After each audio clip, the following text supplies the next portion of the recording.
Oi, eu sou a Samara.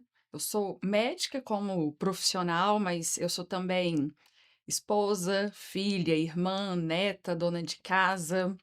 Mas talvez a forma como eu mais goste de pensar em mim mesma é como uma aprendiz, assim, uma aprendiz de tudo, né? Essa foi uma concepção que eu tive de mim mesma na adolescência e desde então eu carrego isso comigo. O que é ser melhor? Por que mudar? Por que o ser humano tem essa preocupação intrínseca em ser melhor? Ou essa vontade não é algo natural? Quando eu me propus e quis ser melhor? E quando a gente começa a ser melhor? Bom, eu revisitei as minhas memórias, da infância, adolescência e juventude em busca de algumas dessas respostas. E mudar, a gente muda ao longo da vida, né. Embora algumas vezes aconteçam, assim, de 2 pessoas, que passaram muito tempo sem se verem, se encontrem e uma diz para a outra assim: "Ah, você não mudou nada, né, continua a mesma pessoa, igualzinha, igual a da última vez em que a gente se encontrou". E aí eu sempre me pergunto: "Será que isso é bom?". Eh, Bom, mas quando eu fiz uma mudança, né, por minha própria vontade, na logosofia, inclusive, a gente chama mudança de câmbio, então às vezes pode ser que eu use esse outro termo aqui, tá, e eles são sinônimos. Eu não me recordo de uma decisão consciente de querer ser melhor antes de estudar logosofia. Mas eu mudei, né, ao longo dos anos eu mudei muito. As memórias da infância, assim, são escassas, né, eu lembro ali de trechos, algumas cenas, e eu até me pergunto assim: "Será que uma criança, ela pensa em ser melhor sem que isso lhe seja ensinado ou até mesmo inculcado?". Na adolescência e no início da juventude, claro, aí eu já tenho, recordações mais vívidas, né, situações mais claras, inclusive, nas quais eu mudei. E eu me recordo especialmente de 2 eventos que eu quero compartilhar aqui com vocês.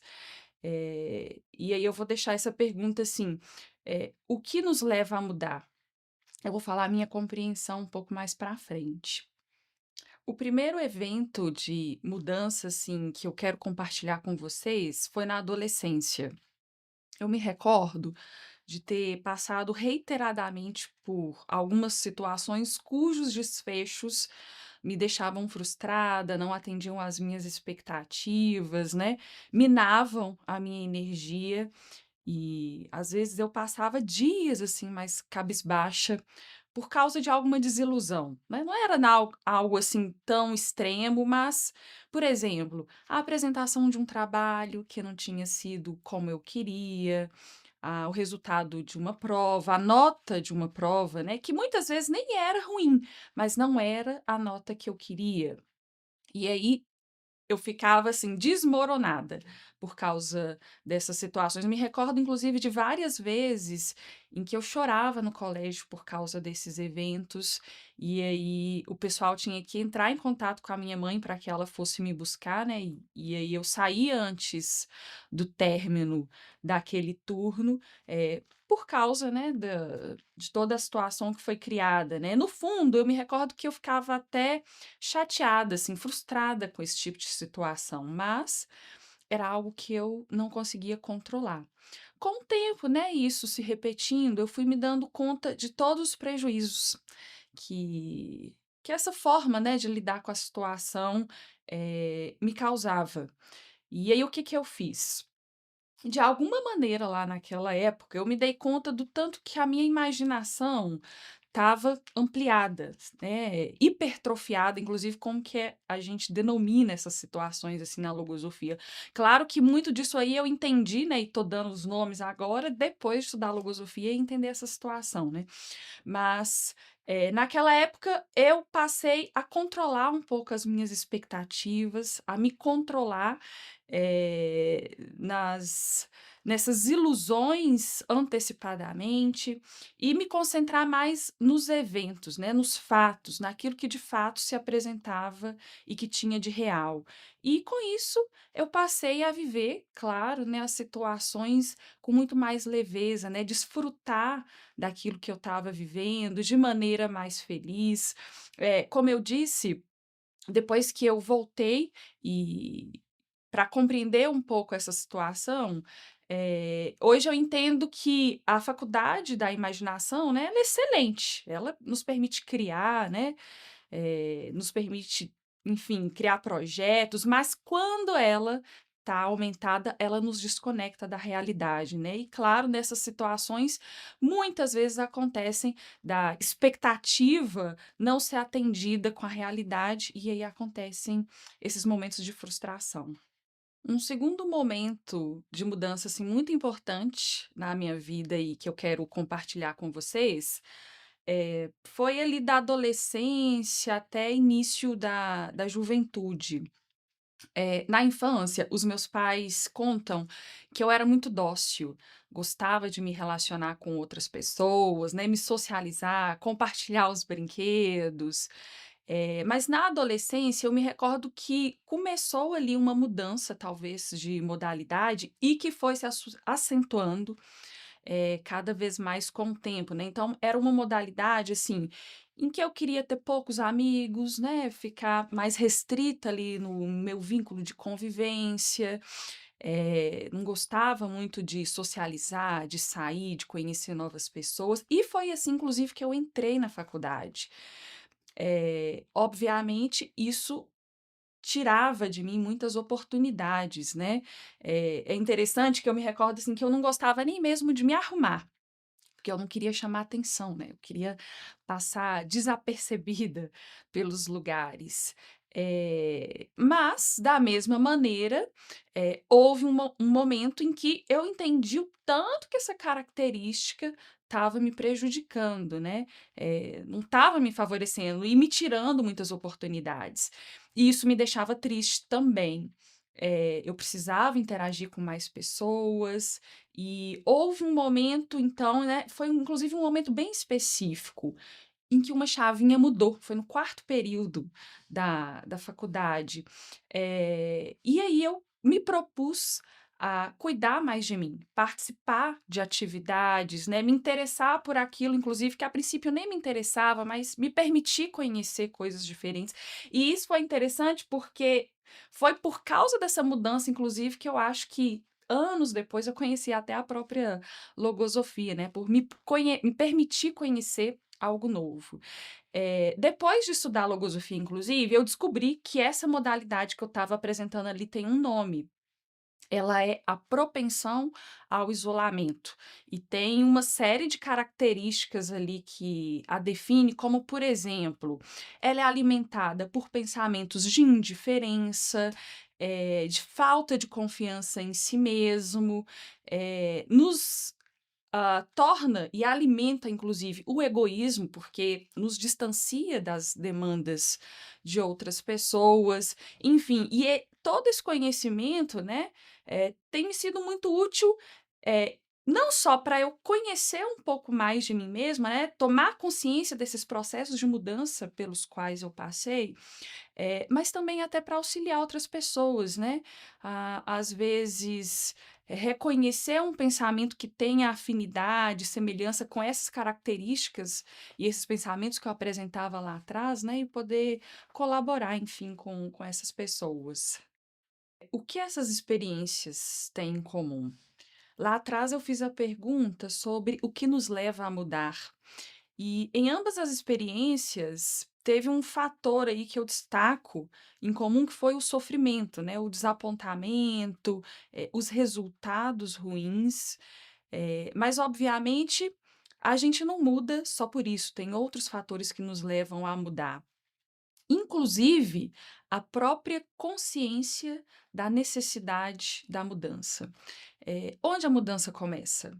Para mim ela começa na mente. eu decido mudar, mudo os meus pensamentos, os meus propósitos, as minhas aspirações e depois isso se materializa no mundo físico, né, na realidade mesmo.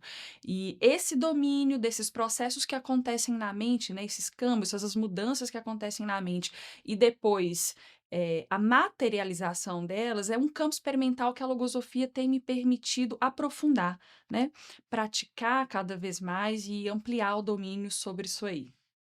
Com a logosofia, eu tomei contato com uma nova concepção do ser humano, né, com a a questão de que nós somos seres biopsicoespirituais, com o conhecimento das faculdades da inteligência, com o conhecimento dos sistemas mental e sensível, e com o objetivo também do ser humano aqui nessa oportunidade de vida na Terra, que é de evoluir e colaborar com outras pessoas. E entender sobre isso tudo tem me feito cada vez mais ter convicção de que nós somos seres que fomos feitos para nos aperfeiçoarmos por nossa própria vontade, né, e por uma determinação de nós mesmos, assim, sabe.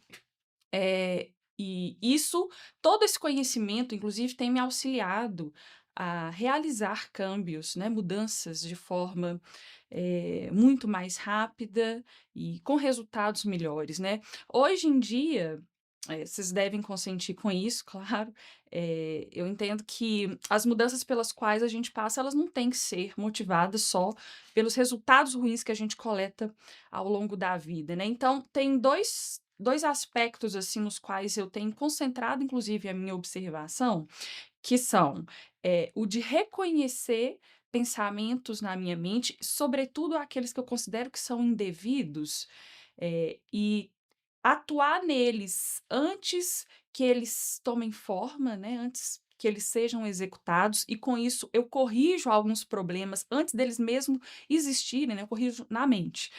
E outro aspecto é o de tomar cada vez mais consciência desse processo, porque com isso eu vou sedimentando, né, ratificando ali acertos, e isso faz parte daquele processo de domínio, desses eventos que acontecem na mente e se materializam, né, no mundo físico. Eu falei anteriormente sobre essa questão de, ampliar o relacionamento com outras pessoas.